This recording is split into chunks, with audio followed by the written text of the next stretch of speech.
بسم اللہ الرحمن الرحیم۔ السلام علیکم۔ دوستو، سلطان محمود غزنوی کے پاس ایک شخص چکور لایا جس کا ایک پاؤں نہیں تھا۔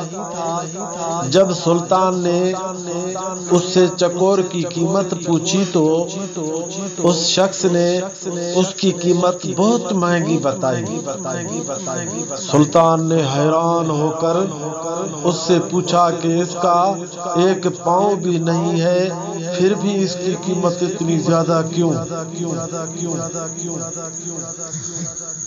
تو وہ شخص بولا کہ جب میں چکور کا شکار کرنے جاتا ہوں تو یہ چکور بھی شکار پر ساتھ لے جاتا ہوں۔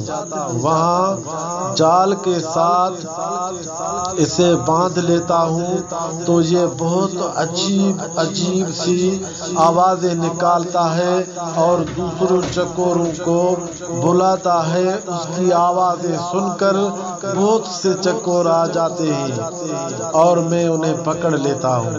سلطان محمود غزنوی نے اس چکور کی قیمت اس شخص کو دے کر چکور کو ذبح کر دیا۔ اس شخص نے پوچھا کہ اتنی قیمت دینے کے باوجود اس کو کیوں ذبح کیا؟ سلطان نے اس پر تاریخی الفاظ کہے، جو دوسروں کی دلالی کے لیے اپنے سے غداری کرے ان کا یہی انجام ہونا چاہیے۔